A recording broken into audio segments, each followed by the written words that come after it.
नमस्कार साथियों, मैं रितेश कुमार। मेरे ज्योग्राफी सेशन में आप लोगों का स्वागत है। तो आइए हम लोग पढ़ते हैं आज का क्लास में और बिना समय गंवाए स्टार्ट करते हैं। तो कल हम लोग क्या-क्या पढ़े थे तो उसके बारे में भूकंप की तीव्रता के बारे में पढ़े थे, तीव्रता के प्रभावित करने वाले कारक। भूकंप की तीव्रता से प्रभावित करने वाले कारक के बारे में हम लोग पढ़े थे। तो उसमें हम लोग क्या-क्या पढ़े थे? तो चट्टान संरचना से कैसे प्रभावित होता है? चट्टान संरचना से कैसे प्रभावित होता है वो पढ़े थे। तरंग की तीव्रता के बारे में कुछ पढ़े थे और भूकंप मूल की गहराई के बारे में हम लोग पढ़े थे। तो इतना हम लोग पढ़ चुके थे। इसके बाद हम लोगों को आगे करना है। भूकंप मूल की गहराई के बारे में हम लोग पढ़े थे जो कि भूकंप मूल की गहराई जितनी कम होगी, भूकंप मूल की गहराई जितनी कम होगी, तीव्रता उतनी ही क्या होगा कि अधिक होगा। जैसे क्या होता है कि मान लीजिए कि ये पृथ्वी है हमारा,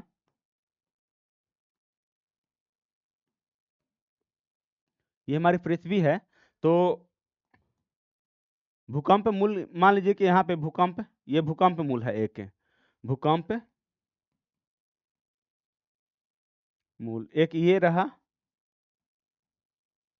एक ये रहा, एक ये रहा। तो इसका नाम दे देते हैं ए,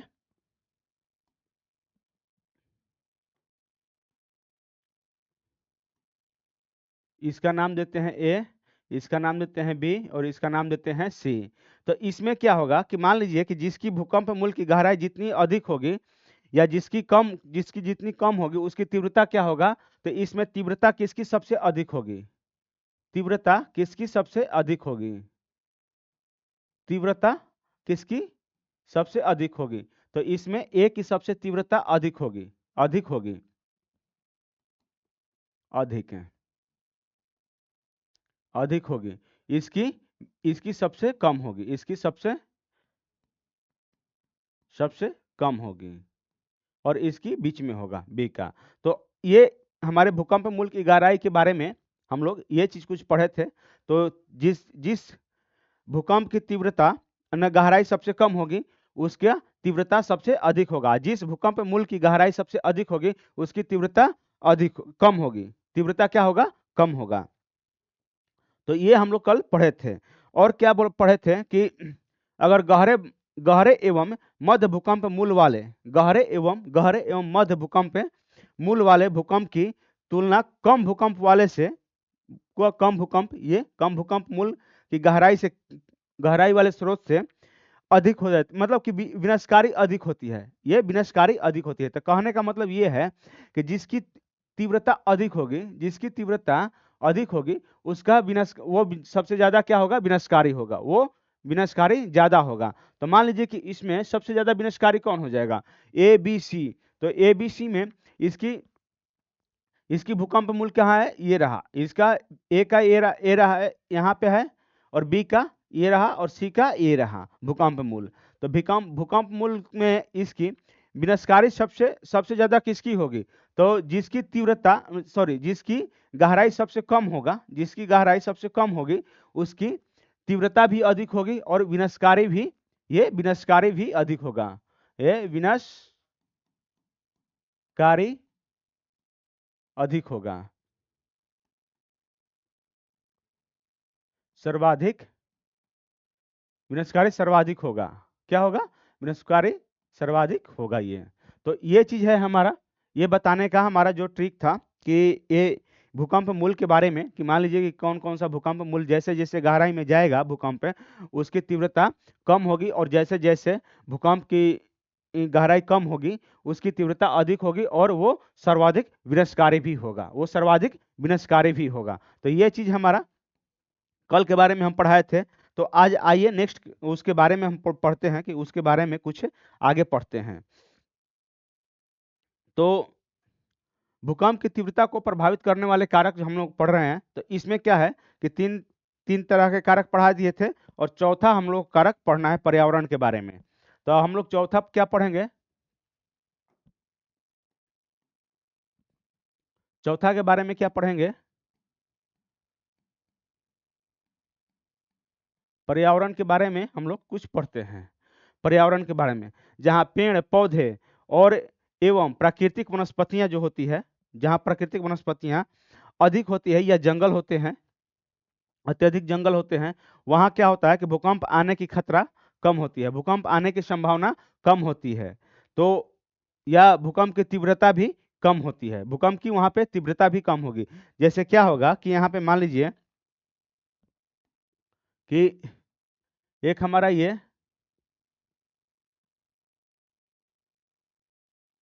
एक कोई प्लेस है, ये हमारा एक प्लेस है, और एक हमारा ये प्लेस है।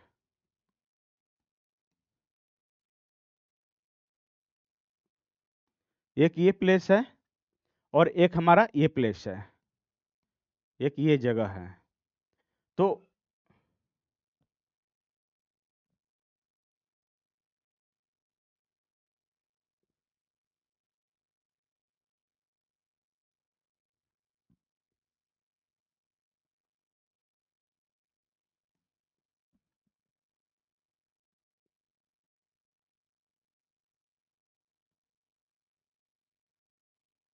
एक हमारा ये जगह है, और क्या है, एक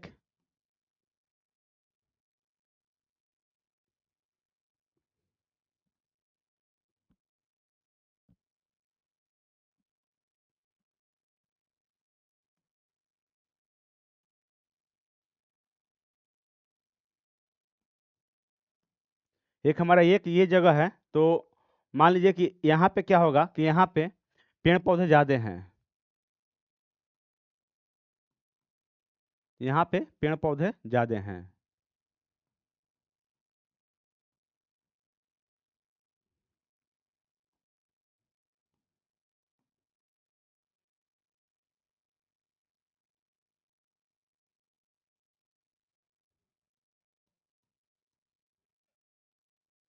बहुत ज्यादा है यहाँ पे घना, मान लीजिए कि अमेजन का जंगल है ये अमेजन का जंगल है एक। तो ये हमारा अमेजन का जंगल है।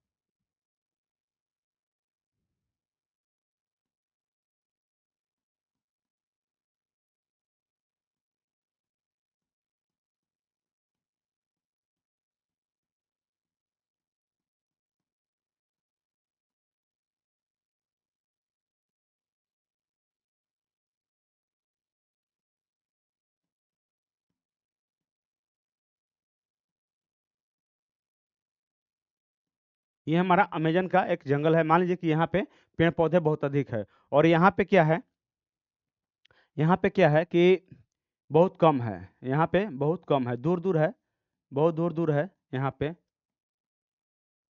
तो कम है या ना के बराबर है, तो ये चीज है।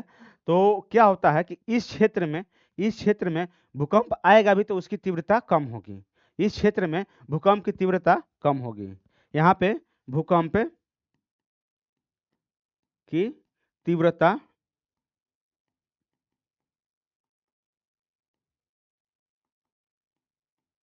तीव्रता कम होगी, कम होगी। और क्या होगा, यहाँ पे भूकंप की तीव्रता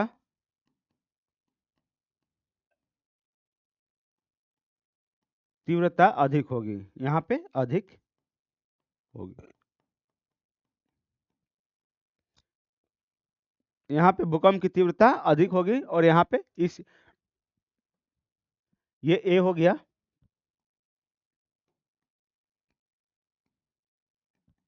और ये बी पॉइंट हो गया। मान लीजिए कि एक ए पॉइंट हो गया और एक बी पॉइंट हो गया। तो ए पॉइंट के पास क्या होगा कि भूकंप की तीव्रता कम होगी, और बी पॉइंट के पास भूकंप की तीव्रता अधिक होगी, इसलिए कि यहाँ पे पेड़ रुख और वनस्पति, जंगली वनस्पति भी बहुत कम है।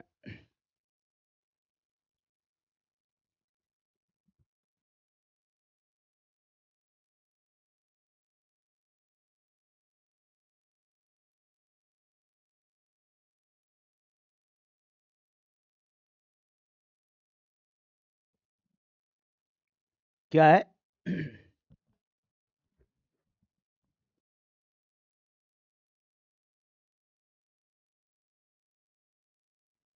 तो हम यहाँ पे यही समझाने की कोशिश की है कि पर्यावरण जो होता है, पर्यावरण के लिए पर्यावरण भी बहुत एक बड़ा भूमिका निभाता है, बहुत बहुत भूमिका निभाता है इसमें।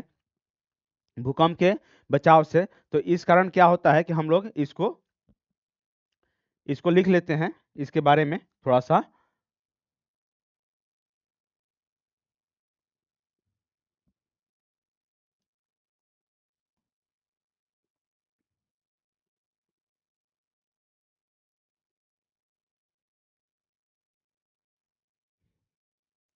हम लोग लिख लेते हैं यहाँ पे, दिखाई दे रहा है? हाँ ठीक है।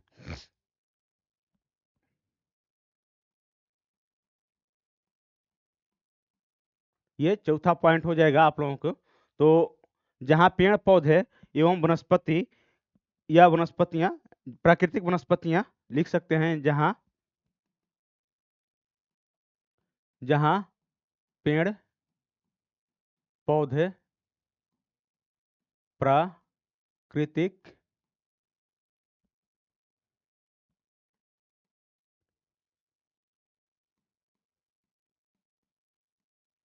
पत्तियां या जंगली जंगली वनस्पतियां हो जाएगा यहाँ पे। तो जंगली वनस्पतियां या अधिक मात्रा में होती है,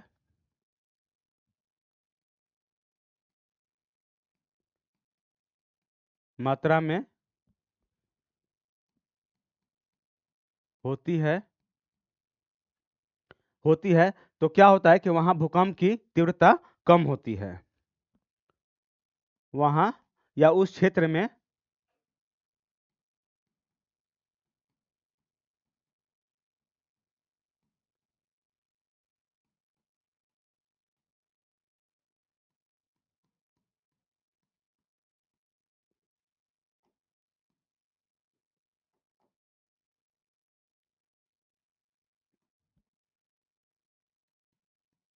कम आती है।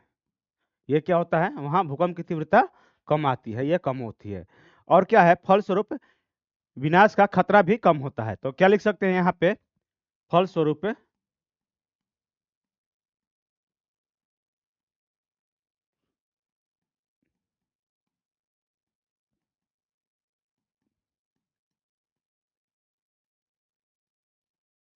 विनाश का खतरा भी कम होता है, कम होता है। अब आइए देखते हैं, किंतु निर्वाणीकरण के कारण या नवीनतम के कारण, नवीन क्या लिख सकते हैं इसमें, कि जैसे कि कोई चीज वहाँ निर्माण हो रहा है, कोई चीज निर्माण हो रहा है। तो मान लीजिए कि वहाँ पे कोई कंपनी लग रही है वहाँ पे, या कोई चीज की किसी चीज की कंपनी लग रही है, कोई वहाँ माइंस का काम हो रहा है, तो वहाँ भी निर्माण हो रहा है या भूसंकलन हो रहा है, टूट रहा है वहाँ पे पत्थर। तो इस कारण क्या होता है कि वहाँ पे संतुलन मतलब कि निर्माण के कारण वहाँ पे क्या होता है कि भू संतुलन में अव्यवस्था आ जाती है, अव्यवस्था उत्पन्न हो जाती है। इस कारण क्या होता है कि वहाँ पे भूकंपीय घटनाओं के कारण घटनाओं का तीव्रता वृद्धि हो जाती है। तो यहाँ पे एक चीज हम लोग लिख सकते हैं कि किंतु निर्वाणीकरण के कारण या नवनिर्मित के कारण, क्रिया के कारण वृद्धि हो, मतलब कि नवनिर्मित क्रिया में वृद्धि होने के कारण भू संतुलन में क्या होता है कि भू संतुलन में अव्यवस्था उत्पन्न होता है। तो उस जिससे क्या होता है कि भूकंपीय घटनाओं व तीव्रता की वृद्धि होने की संभावनाएं अधिक हो जाती है, वृद्धि होने की संभावनाएं अधिक हो जाती है। तो ये चीज भी हम लोग लिख सकते हैं। अब आइए क्या लिख सकते हैं, भूकंप से प्रभावित पेटी के बारे में हम लोग कुछ पढ़ते हैं। भूकंप से प्रभावित पेटी, तो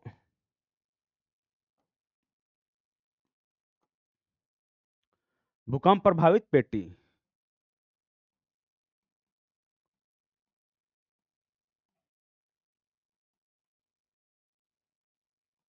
भूकंप प्रभावित पेटी, इसके बारे में पढ़ेंगे। तो earthquake affected area of belt लिख सकते हैं यहाँ पे,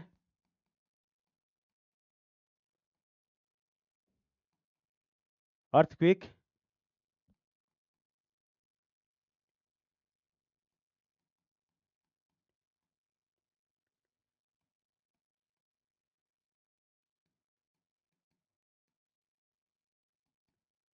earthquake affected earthquake affected area of belt क्या होता है? ए होता है क्या?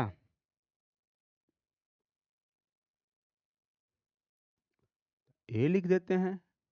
अफेक्टेड एरिया ऑफ बेल्ट, ये चीज हमारा। तो हम लोग को क्या पढ़ना है? भूकंपीय प्रभावित पेटियां पढ़ना है। तो पहला नंबर इसके बारे में क्या होता है ये, तो इसके बारे में प्रशांत महासागरीय पेटी के बारे में हम लोग पढ़ते हैं। पहला क्या पढ़ते हैं? पहला में प्रशांत महासागरीय पेटी, इसके बारे में हम लोग पढ़ते हैं। तो विश्व का लगभग 63% भूकंप जो होता है इसी महासागरीय पेटी में आता है, या भूकंप के इसी क्षेत्र में आते हैं। यह शाखा दो शाखाओं में, इसकी दो शाखाओं में बटा गया है, इसको दो शाखाओं में विभाजित किया गया है। तो एक बार एक एक पॉइंट यहाँ पे हम लोग लिख सकते हैं कि विश्व का 63% 63% भूकंप इसी क्षेत्र में आते हैं। दिखाएंगे कि ये प्रशांत महासागरीय पेटी कहाँ पे है। और क्या इसमें है? हो सकता है कि यह इसे दो शाखाओं में विभाजित किया गया है, इसे दो शाखाओं में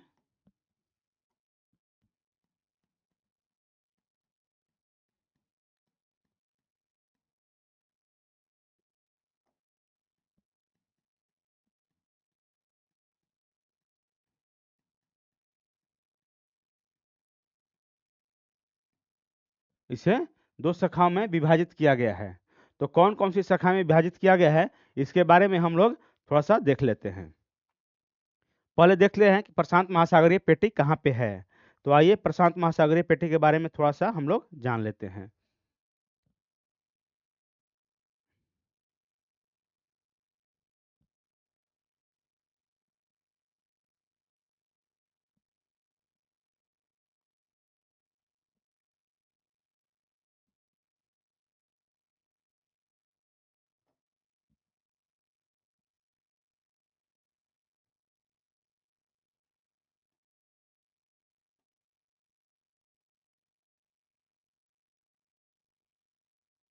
प्रशांत महासागर कहाँ है हम लोगों का?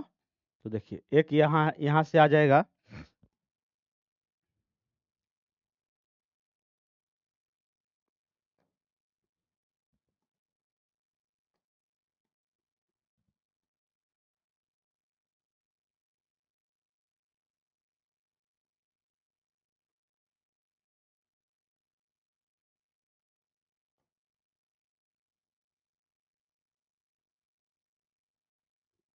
ये हमारा मैप हो गया, वर्ल्ड का मैप हो गया।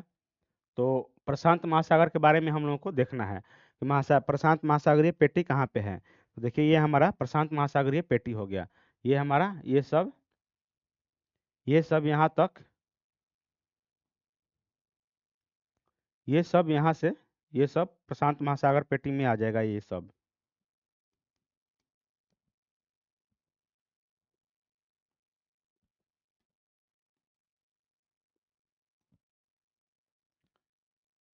ये सब प्रशांत महासागर पेटी में यहाँ से ये सब आ जाएगा।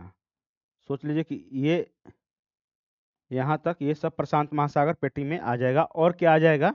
यहाँ से लेके ये सब प्रशांत महासागर पेटी में आ जाएगा, यहाँ से, इस साइड से। तो देखिए क्या होगा कि जब इसको हम लोग फोल्ड करेंगे तो ये भाग और ये भाग जुट जाएगा, ये भाग और ये भाग जुट जाएगा। तो ये चीज यहाँ से लेके ये सब और यहाँ से लेके ये सब, ये दोनों एक ही यहाँ पे सट जाएगा। सट जाएगा तो क्या होगा कि इसका हमारे पास चित्र है या नहीं है, देखते हैं, एक मिनट। वो चीज हम प्रशांत महासागर वाला देखते हैं, होगा तो वो अच्छी तरह से समझ में आएगा आप लोगों के लिए।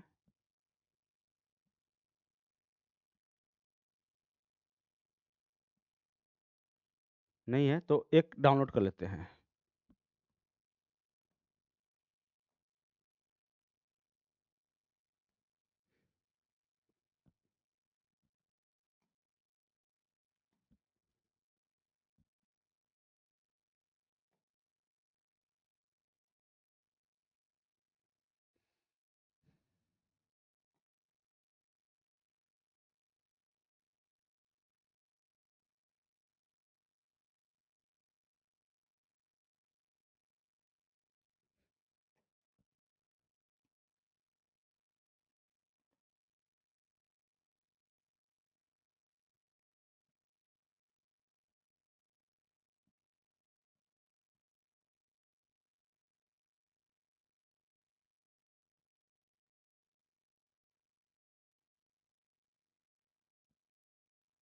कोई नहीं, छोड़िए इसको, कहीं सर्च मारने के लिए तो आ नहीं रहा है, यहाँ पे भी नहीं आ रहा है, यहाँ पे भी आ जाए तो वो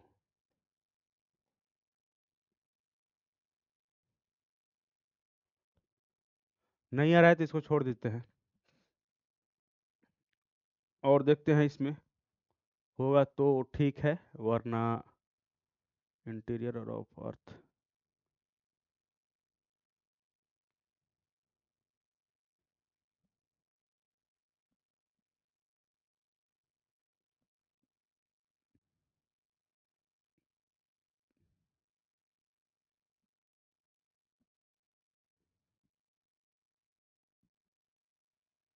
हम्म,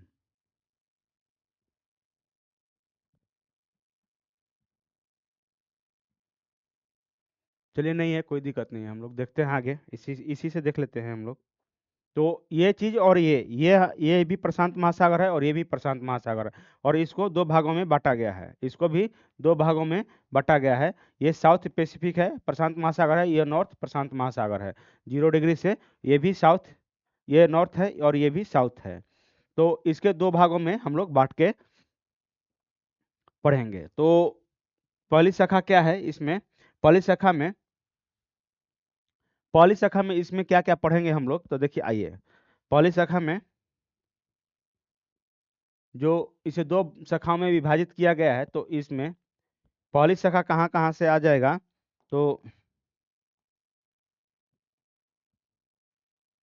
पहली शाखा कहाँ आ जाएगा, तो पहली शाखा क्या कौन कौन सा जगह होगा, तो इसका कर, कमचटका प्रायद्वीप है, कमचटका प्रायद्वीप कहाँ पे है, तो ये हमारा कमचटका प्रायद्वीप हो जाएगा, ये हमारा कमचटका प्रायद्वीप हो जाएगा, ये हमारा कमचटका प्रायद्वीप हो जाएगा, से लेकर क्यूराइल, जापान, यहीं पे क्यूराइल है और जापान है। उसके बाद क्या है, फिलीपींस है, नीचे में फिलीपींस है, यहाँ पे, यहाँ से लेकर देखिए ये आ जाइए यहाँ तक, फिलीपींस से। उसके बाद क्या आ जाएगा, पूर्वी द्वीप समूह, यानी पूर्वी द्वीप समूह, इधर पूर्वी द्वीप समूह, तो यहाँ से ये हमारा पहली शाखा हो जाएगा, यानी उत्तरी प्रशांत महासागर में पश्चिमी पश्चिमी छोर, मान लीजिए कि उत्तर उत्तर उत्तर पश्चिम प्रशांत महासागर को जोड़ लिख सकते हैं यहाँ पे।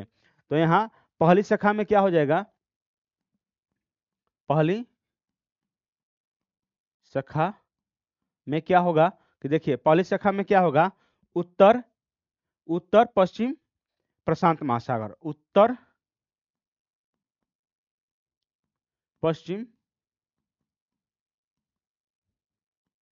प्रशांत महासागर,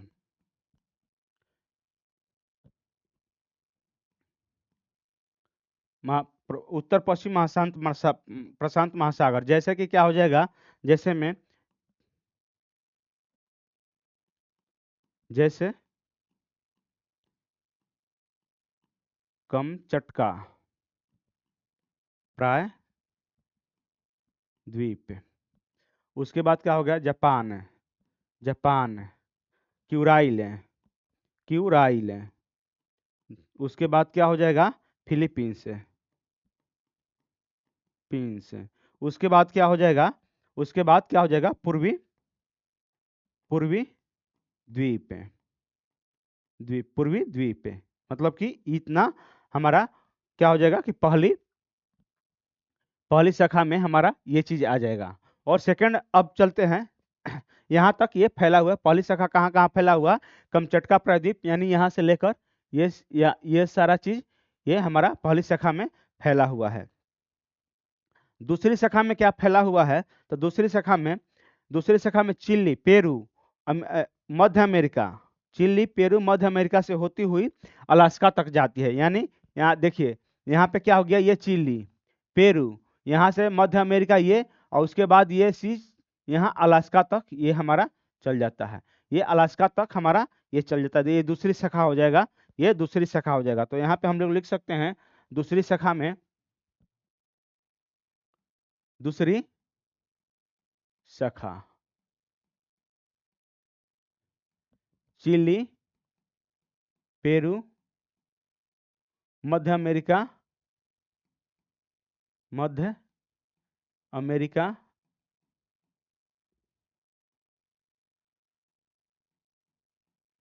से लेकर लेकर अलास्का तक है, अलास्का, अलास्का तक फैली है, अलास्का तक फैली है। कहाँ है? तो ये कौन कौन सा जगह है? दूसरी शाखा में कहाँ कहाँ से? चीरू, पेरू, पेरू, मध्य अमेरिका और क्या है? अलास्का तक फैली हुई है। तो यहाँ हम आप लोगों को चित्र भी दिखाए हैं कि कहाँ से। तो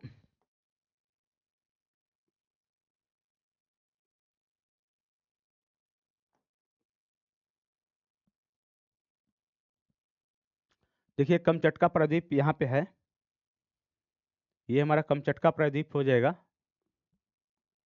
ये हमारा कमचटका प्रायद्वीप हो जाएगा। देखिए उसमें क्या है कि यहाँ पे कमचटका प्रायद्वीप, उसके बाद ये सारा हमारा देश है, ये सब हमारा देश है, यहीं से इसी में हमारा इंडिया भी है। उसके बाद ये सब ओशियन है, ओशियन है ये, मतलब ये प्रशांत महासागर है, ये जापान हो जाएगा। उसके बाद इस साइड भी प्रशांत महासागर है और इस साइड भी प्रशांत महासागर है, ये कमचटका पेनिसुला है। तो ये चीज हमारा हम यहाँ पे दिखाने की कोशिश किए थे आप लोगों को। तो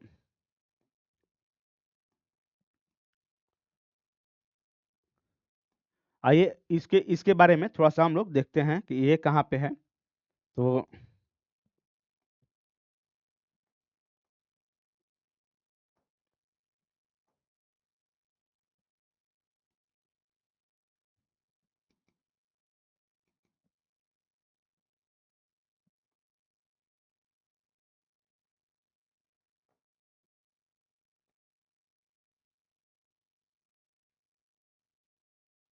देखिए दिखाई दे रहा होगा आप लोगों को, तो ठीक है, नहीं तो फिर आप लोग मैप पे जाकर देखिएगा और थोड़ा सा मैप आप लोग साथ में लेकर रखिए। एक ब्लैंक मैप लेकर रखिए, पॉलिटिकल मैप लेकर रखिए आप लोग, या पॉलिटिकल नहीं तो जो ये रखिए आप लोग, दोनों में से कोई दोनों मैप रखिए। जिस जिसका मैप की जरूरत पड़ेगी आप लोग वहां पे उसको इंडिकेट करते चले जाइएगा। तो ये हमारा चिली हो जाएगा, ये हमारा पेरू हो जाएगा, उसके बाद मध्य अमेरिका से लेते हुए यहाँ पे अलास्का, ये अलास्का हो जाएगा। तो ये सब हमारा क्या हो जाएगा? सेकंड सेकंड शाखा में, दूसरी शाखा में इसको प्रायद्वीप में ये हम लोग बांटते हैं इसको। तो अब आते हैं क्या,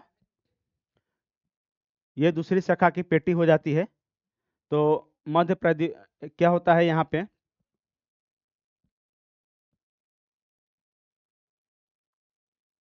कोई नहीं, साउंड आ रहा है तो उधर से थोड़ा सा कोई दिक्कत नहीं है, उतना एडजस्ट कर लिया जाएगा। तो अब आते हैं क्या चीज, इसके बारे में हम लोग थोड़ा सा पढ़े। तो अब आते हैं इस क्षेत्र में भूकंप सीधा संबंध मतलब क्या होता है कि प्लेटों के अभिसरण और क्या होता है, भ्रंशन एवं ज्वालामुखी से होता है। तो इस क्षेत्र में क्या होता है कि भूकंप का सीधा संबंध होता है।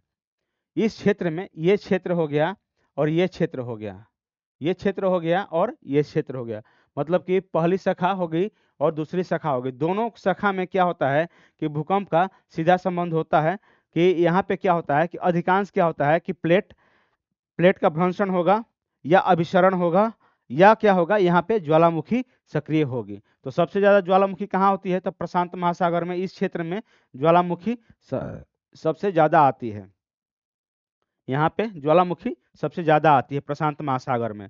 तो इस कारण से हम लोग यहाँ पे क्या एक एक लाइन लिख सकते हैं कि इस क्षेत्र में भूकंप का सीधा संबंध प्लेटों से होता है। इस क्षेत्र में दोनों के, पहली और दूसरी दोनों शाखा के बारे में बोलना है। इस क्षेत्र में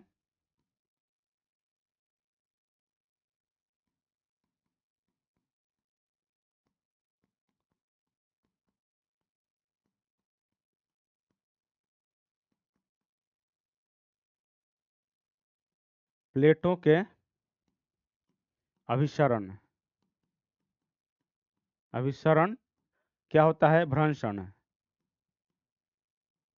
भ्रंशन या क्या होता है, और ज्वालामुखी क्रिया।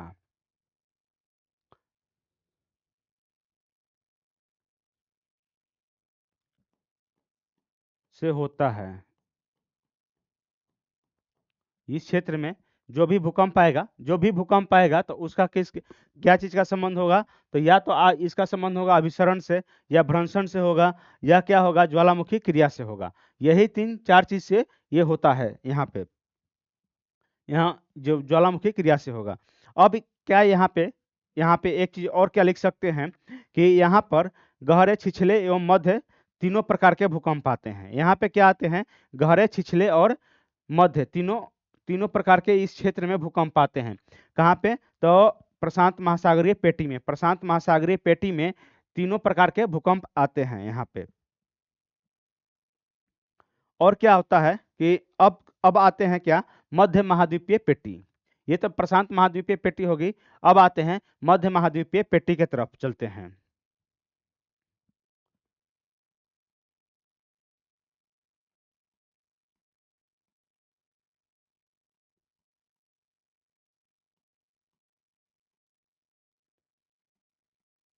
वो क्या पढ़े थे हम लोग, प्रशांत महाद्वीपीय पेटी के बारे में पढ़े थे।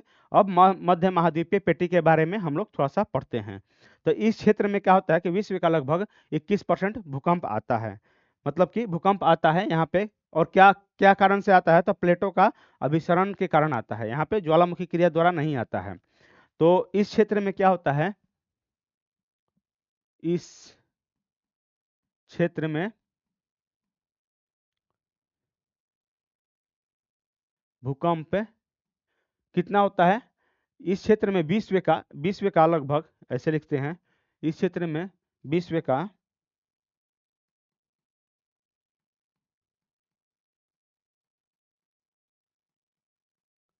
21% भूकंप है। तो देखिए प्रशांत महासागर में 63% आ रहा था, यहाँ पे 21% आ रहा है। तो कितना हो जाएगा, 63 और 21 जोड़िएगा तो आप लोगों को कितना हो जाएगा, 4 6 2 8, 84%। बचा कितना, 25 26%, 16%, शेष बचा 16%। तो 16% और जो भी है क्षेत्र बचा हुआ उसमें 16% आता है। लेकिन यहाँ पे क्या होता है कि 21% यहाँ पे भूकंप आता है। मध्य महाद्वीपीय पेटी में 21%, यहाँ पे विश्व के लगभग 21% भूकंप आता है। और भूकंप किस कारण से आता है, प्लेटों के अभिसरण के कारण आता है। यहाँ भूकंप प्लेटों के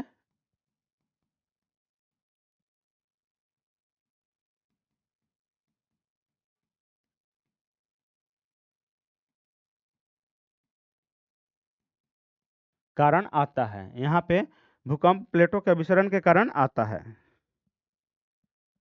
और देखिए अब क्या होता है इसमें कि मध्य महाद्वीपीय पेटी में, इस पेटी में पुर्तगाल, स्पेन, इटली, तुर्की, ईरान तथा उत्तरी भारत। अब देखिए इसके बारे में हम लोग कहाँ आते हैं, तो इस क्षेत्र में कौन कौन सा क्षेत्र आ जाएगा,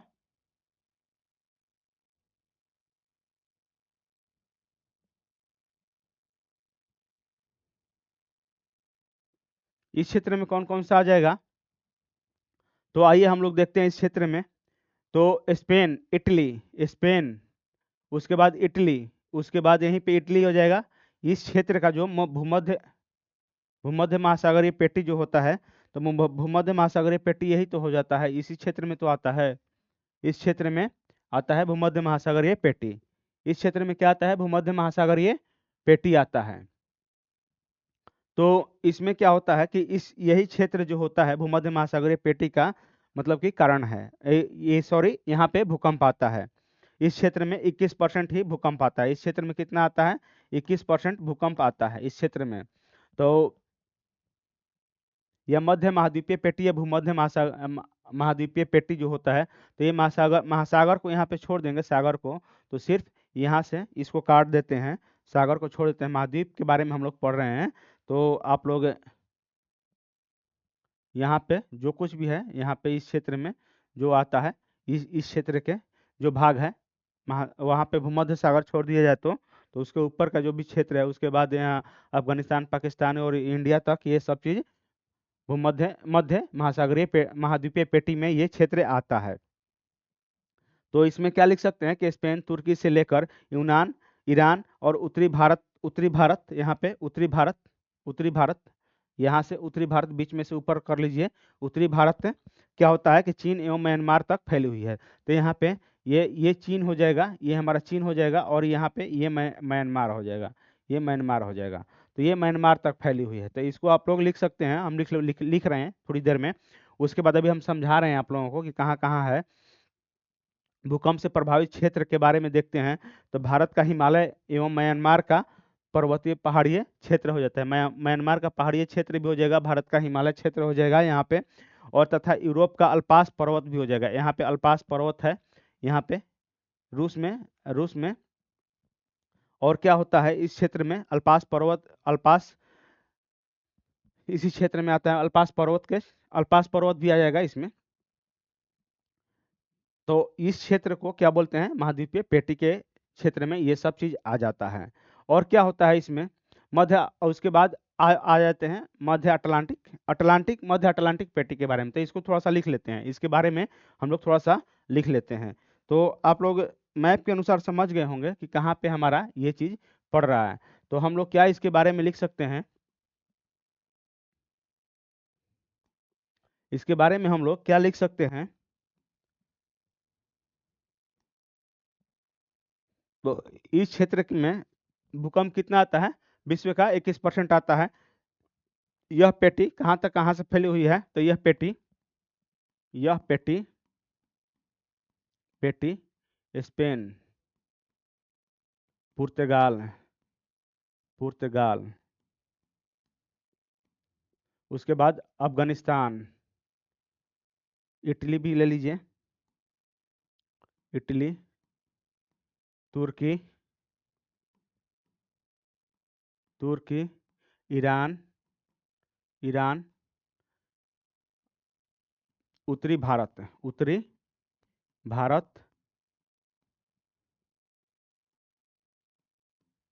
हो जाएगा। उसके बाद उत्तरी भारत, उसके बाद क्या हो जाएगा, म्यांमार, चीन, रूस, ये चीज रूस का अल्पास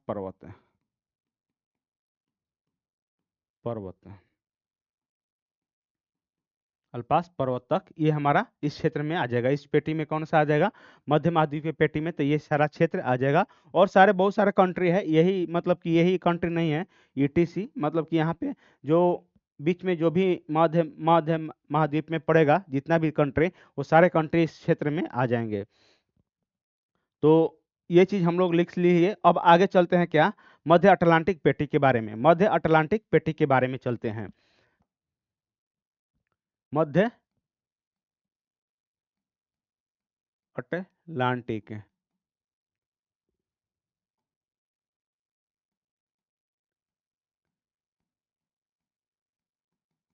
मध्य अटलांटिक पेटी के बारे में हम लोग थोड़ा सा पढ़ लेते हैं। तो सामान्यतः इस पेटी में कम तीव्रता के भूकंप आते हैं। क्या आता है यहाँ पे, सामान्यतः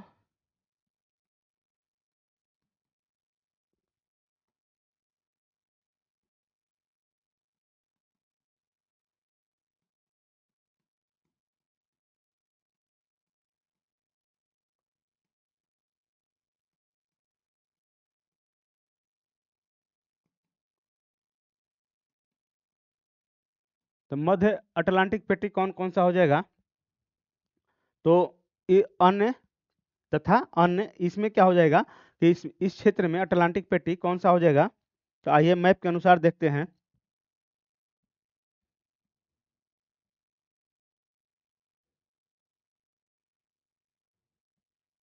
तो देखिए, ये साउथ अटलांटिक हो गया और ये नॉर्थ अटलांटिक हो गया, लेकिन यही बीच में ये क्या हो जाएगा, मध्य अटलांटिक पेटी ये हो जाएगा। ये हमारा मध्य अटलांटिक पेटी हो जाएगा। तो ये इसका भी थोड़ा सा ये क्या हो जाएगा, आ जाइए यहाँ पे, ये आई थी दक्षिण अमेरिका, और यहाँ पे अफ्रीका कंट्री का भी देश हो जाएगा। और ये अटलांटिक महासागर भी ले लीजिए इसमें। तो इस क्षेत्र में क्या हो जाता है कि कम तीव्रता वाले भूकंप आते हैं इस क्षेत्र में। और क्या होता है हिंद महासागरीय पेटी के बारे में, और देखिए क्या होता है इसमें कि अन्य क्षेत्र भी, और इतना मध्य अटलांटिक में यही क्षेत्र आ जाएगा, लेकिन अब कुछ कुछ और अन्य क्षेत्र पड़ते हैं। तो अन्य क्षेत्र के बारे में क्या लिख सकते हैं? अन्य क्षेत्र, अन्य क्षेत्र के बारे में क्या हम लिख सकते हैं? तो पूर्वी अफ्रीका पेटी हो जाएगा। तो ये पूर्वी अफ्रीका की ये पेटी हो जाएगा पूर्वी अफ्रीका के बारे में। और क्या हो जाएगा कि हिंद महासागरीय पेटी हो जाएगा। तो ये ये हमारा हिंद महासागरीय पेटी हो जाएगा। यहाँ से ये हमारा हिंद महासागरीय पेटी हो जाएगा, ये पूर्व अफ्रीका की पेटी हो जाएगी।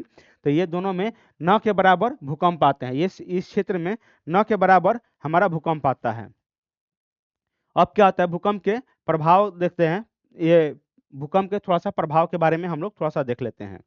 तो आज इसको खत्म कर देते हैं, और 10-15 मिनट लगेगा तो खत्म कर देंगे। भूकंप के प्रभाव पढ़ देते हैं।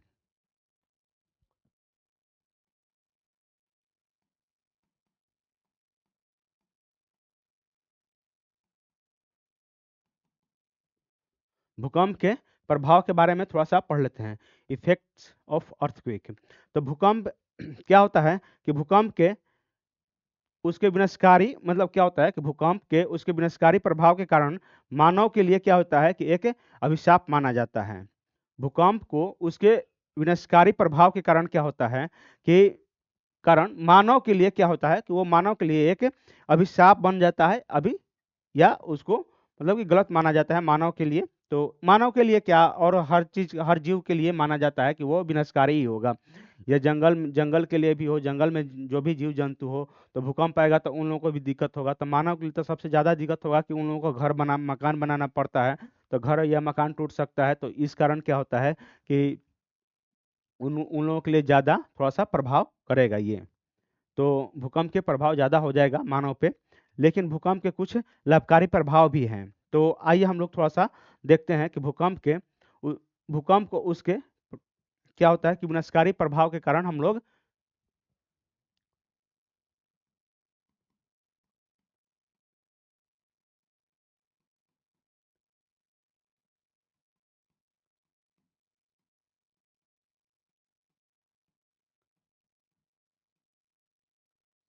भूकंप के विनाशकारी प्रभाव के कारण मानव के लिए एक अभिशाप माना जाता है।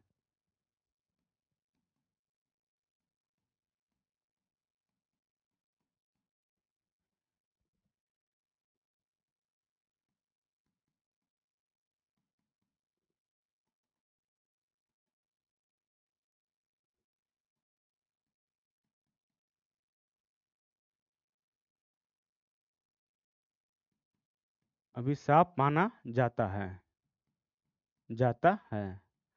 ये क्या होता है कि अभिशाप माना जाता है मानव के लिए। भूकंप के विनाशकारी प्रभाव जो होता है, मान लीजिए कि ज्यादा तीव्रता से आ गया, 5 से ऊपर आ गया तो क्या होगा, 5 से ऊपर आ गया तो क्या होगा कि ज़्यादा ये मतलब कि बहुत सारे घर या मकान या बिल्डिंग हो या कंपनियां हो, चाहे ये क्या होता है परमाणु रिएक्टर हो, वो सब चीज़ को खतरा हो जाएगा। तो वो क्या हो जाएगा कि मानव के लिए ज़्यादा विनाशकारी एक अभिशाप बन जाएगा। और क्या होता है कि भूकंप के कुछ लाभकारी प्रभाव भी होते हैं। तो पहले विनाशकारी प्रभाव पढ़ सकते हैं। तो विनाशकारी प्रभाव पढ़ लेते हैं। विनाशकारी प्रभाव, विनाशकारी प्रभाव के बारे में पढ़ लेते हैं थोड़ा सा। तो नगरों का नष्ट हो जाना क्या होता है, या जान माल एवं जान माल की क्षति हो जाना भी एक इसकी मतलब कि विनाशकारी प्रभाव के क्षेत्र में आ जाता है। आधारभूत संरचना जैसे हो जाता है कि आधारभूत संरचना के क्षेत्र में आ जाते हैं। तो इसमें क्या हो जाता है कि मान लीजिए कि जैसे पुल हो गया, रेलवे ब्रिज हो गया, मार्ग हो गया, या भवन हो गया, या आदि की क्षति हो जाता है, तो वो भी जानते हैं। तो एक लिख सकते हैं यहाँ पे, नगरों का नष्ट होना, नगरों का नष्ट होना। उसके बाद क्या लिख सकते हैं, इसके बाद क्या लिख सकते हैं, आधारभूत संरचना का नष्ट होना। आधारभूत आधारभूत संरचना का नष्ट होना। इसमें क्या क्या आ जाएगा, तो रेल, रेलवे पुल, और क्या आ जाएगा, रेलवे पुल के बाद क्या आ जाएगा, रेल मार्ग। रेलवे पुल मत लिखिए, ये पूरा पुले लिख दीजिए, पुल।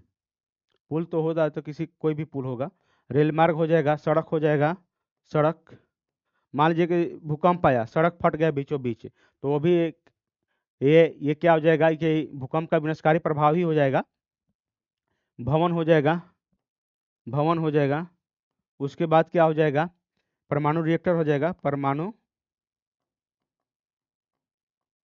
रिएक्टर हो जाएगा। तो ये चीज इतना हमारा, और ईटीसी भी, और कुछ बहुत सारे चीज हो जाएगा इसमें। तो ये ईटीसी के बारे में हम लोग लिख सकते हैं कि आधारभूत संरचना में नष्ट हो जो होगा, तो ये चीज आधारभूत संरचना में ये सारा चीज आ जाएगा हमारा। और क्या होगा, दुर्घटना, ये आकस्मिक दुर्घटना भी हो सकता है इसमें, तो कोई दिक्कत नहीं है। तो और क्या होगा कि भूकंप के कारण भूसंकलन भी बढ़ सकता है। क्या होगा कि भूसंकलन भी बढ़ जाएगा, आग भी लगेगा, और जैसे आकस्मिक घटना भी हो सकता है। तो ये चीज हमारा हो जाएगा। सुनामी जैसी आपदा भी होगी इसमें, समुद्र में जो सुनामी आती है वैसे ही आपदा भी होगी, जिसमें तटीय क्षेत्रों में बड़े पैमाने पर तबाही भी हो सकता है, ये भी हो सकता है हमारा। उसके बाद थोड़ा सा अब लाभकारी थोड़ा सा लिख सकते हैं, लाभकारी लाभ के बारे में थोड़ा सा लिख सकते हैं कि लाभकारी प्रभाव क्या है, भूकंप के लाभकारी प्रभाव क्या है। भूकंप के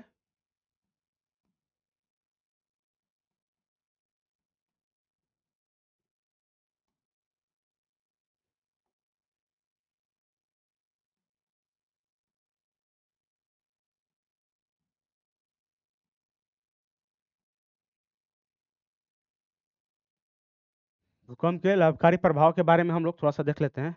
तो भूकंप से क्या होता है कि गर्तों का निर्माण होता है, भूकंप से गर्तों का निर्माण होता है। तो मान लीजिए कि देखिए क्या हुआ कि यहाँ पे ये हमारा पृथ्वी हो गई या एक चट्टान हो गया।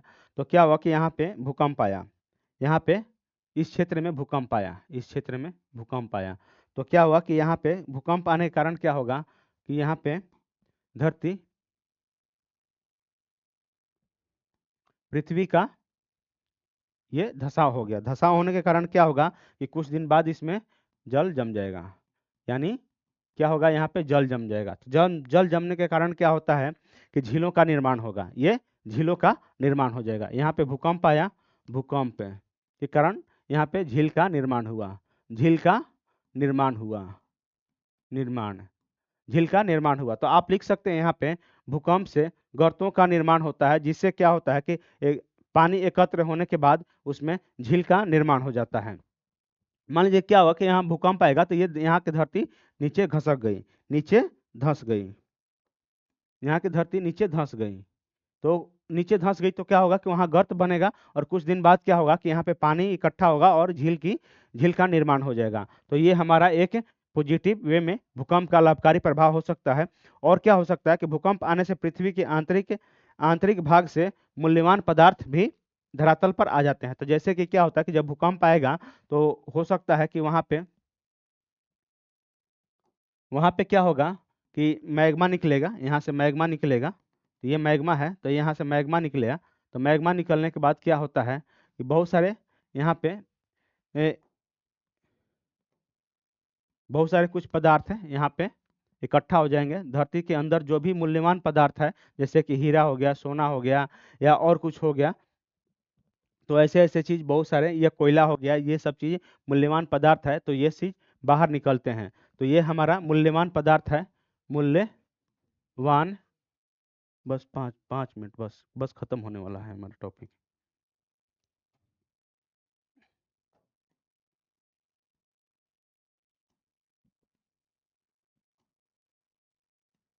मूल्यवान पदार्थ है, पदार्थ है, पदार्थ, ये मूल्यवान पदार्थ है। और क्या हो जाएगा, मूल्यवान पदार्थ हो जाएगा। और क्या हो सकता है इसमें कि ज्वालामुखी से नए धरातलीय का निर्माण होता है, नए धरातलीय क्रस्ट का निर्माण होगा। मान लीजिए कि क्या होगा कि जब यहाँ पे ज्वालामुखी होगा तो कुछ दिन बाद क्या होगा कि यहाँ पे एक प्लेट बन जाएगा या पहाड़ बन जाएगा, और पहाड़ से क्या होगा कि एक नया धरातलीय क्रस्ट का निर्माण हो जाएगा। तो ये चीज हमारा हो सकता है कि निर्माण हो जाएगा। और क्या हो सकता है, भूकंप तरंगों द्वारा पृथ्वी की आंतरिक बनावट के विषय में जानकारी भी मिलती है। तो मान लीजिए कि आंतरिक बनावट कैसे है, तो इसमें से जो जो पदार्थ निकलेगा तो उसके पृथ्वी की आंतरिक आंतरिक बनावट के बारे में हम लोगों को जानकारी मिलेगी। तो हम लोग भूकंप के बारे में जो पढ़े थे, आंतरिक संरचना के बारे में, वहाँ पे ये चीज हम पढ़ा चुके थे, भूकंपीय तरंग के बारे में। तो वो चीज से हमारा ये चीज आज के डेट में हमारा क्या हुआ कि भूकंप खत्म हुआ। भूकंप एक टॉपिक जो था हम लोगों को खत्म किए, और आगे हम लोग चलेंगे सुनामी की तरफ, उसके बाद ज्वालामुखी की तरफ बढ़ेंगे। तो चलिए, तब तक के लिए, आज के लिए यहीं पे समाप्त करते हैं। तब तक के लिए tata bye bye, good night, जय हिंद, जय भारत।